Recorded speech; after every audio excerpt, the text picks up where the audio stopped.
Going to review with you the information that you need to know for your test, Chapter 13, Shopping for Food and Meal Planning. The test consists of 26 matching. There are 4 different groups of matching. There are 9 true and false, 10 multiple choice questions, and 5 short answer for a total of 50 questions. I've highlighted the information that is included on the test. So the first section, we talked about the different types of stores or options we have for purchasing our food. So the supermarket being the biggest of them, we said they carry both food and non-food items. They offer customer services. So some of them have banks, some of them have pharmacies, some of them have flower shops, etc. So lots and lots of different departments. Skipping over to the convenience store, if we shop at a convenience store, it's usually out of a dire situation. Maybe the grocery store is closed or something. So we should expect to pay higher prices because they have a very limited stock. And so we're paying higher prices for the cost of longer business hours plus the limited stock that they have. Specialty stores, they carry one specific type of product. Dairies, bakeries, butcher shops, delis. We see a lot of delis within a supermarket as well, but there are in some areas they have stores that are only delis where they sell the ready-to-eat foods and the cold lunch meats. So your pasta salads and macaroni salad, chicken salad, those type of things, cheese, lunch meat. An outlet store is reduced prices. Maybe they're seconds. So they don't meet the manufacturer's quality standards. Or maybe they're like day old bread or something like that, so they reduce the price. Food co-op, the advantage of food co-ops is that they keep the prices low because they buy in such large quantities. So they buy in bulk. We often have the option of a farmer's market, especially when some of our fresh produce is in season. So the food is, we sell the food directly from the farm to the consumer. Moving on to some trends in the supermarket. We see a lot of self-checkouts today. That's kind of the thing. Cross-merchandising, where they're pairing items from different sections of the store to make displays. So for example, they may take spaghetti and they may have the pasta and the sauce and maybe the bread coming from the bakery. So they use all kinds of different selections from different areas of the store to make a display. A lot of people do electronic shopping. It's a growing trend. We don't do it so much with food, but we're going to see that as years go on, a lot more things are going to be purchased online. The advantages of using a shopping list. It helps save time, plus it keeps us within a budget. But we have to have that willpower to just buy the items that are on that list. Otherwise, they don't really work. Some things that affect the cost of our food prices. We should be able to comparison shop. Okay, we can comparison shop one store to the other, or we can compare brands within a store, the size of the product, the form of the product. So for example, is it cheaper to buy fresh green beans or canned green beans or frozen green beans? Those are all different forms of that product that we could purchase. We need to avoid doing impulse shopping, so where we buy something that we didn't go in the store to plan to buy. That just adds more money to our bill, and we want to avoid some of those things. Okay, we talked about different brands.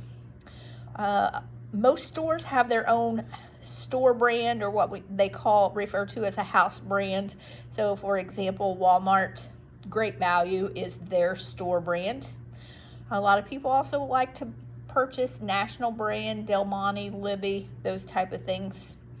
And then generic. Generic is very plain labeled, costs less because they don't put a lot of money towards the production of that food.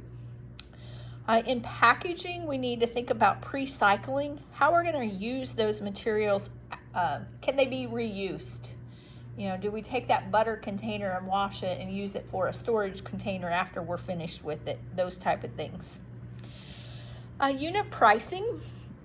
Our stores offer information on the shelf for us that tells us how much that item actually cost per unit, whether it be a serving or a gram or a liter or whatever they choose to use as the standard unit. That helps us in our comparison shopping. To figure the cost per serving or the unit price, we take the number of servings or the price and divide it by the number of servings. Okay, organic foods, growing market in foods.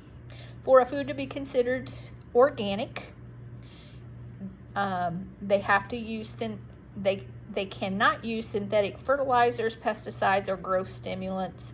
The ground that plants are planted in have to be free of chemicals for at least 3 years before they can be considered organic. And the thing about organic is we need to expect to be paying more for organic because of the processes that they're going through. A lot of our foods have additives in them. So additive is a substance that's added to food for specific purposes. Sometimes we add nutrients. We call that enriching. Additives preserve the quality, make them last longer, aid in the processing. And there is a list. It's called a GRAS list, GRAS, and that stands for generally recognized as safe. Okay, some shopping tips. The very last 3 things we said, and this is the short answer question on your test. You're going to be able to need to list 3 tips for shopping.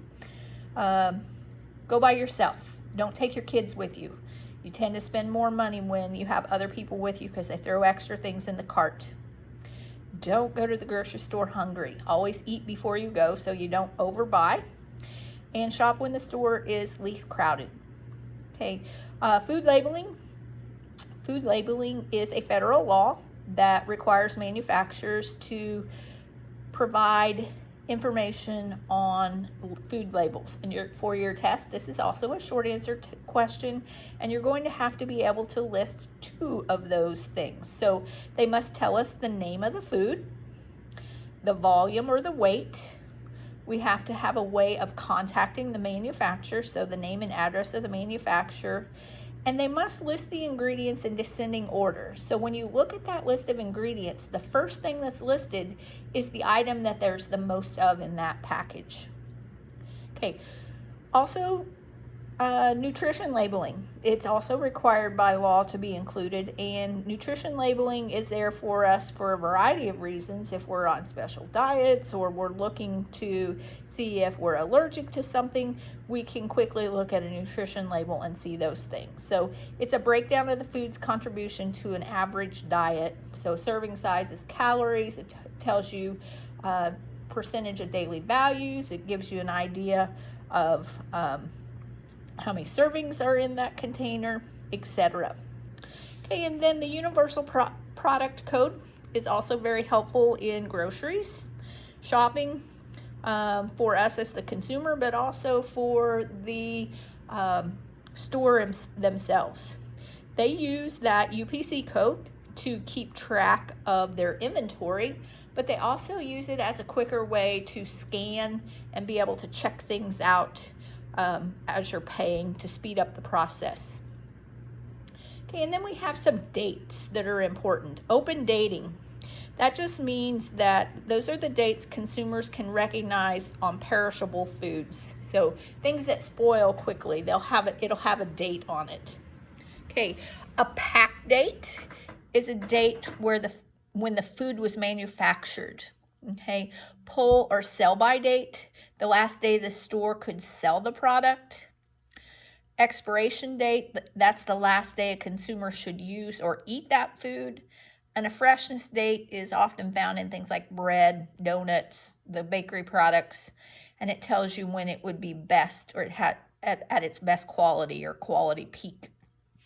Okay, we also have a lot of different consumer organizations that help us if we have problems. The only one that I want you to remember is the Better Business Bureau, and we can contact the Better Business Bureau if we have a problem with the way a restaurant or a food store of some sort conducts business, and we're unhappy with that. We can report them and see if we can get any results in that way. Okay, nutrition contents. There's a lot of keywords that we look at. Often these are things that are found on labeling, but for them to legally be able to say something is fat-free, it has, for example, it has to have fewer than 0.5 grams of fat per serving. Okay, for it to be considered fresh, food is raw, has never been frozen or heated, and contains no preservatives. Something like salad dressing or something contains a third fewer calories or half the fat of regular version of food. Low calorie, for it to be low calorie, it can only have 40 calories or fewer per serving.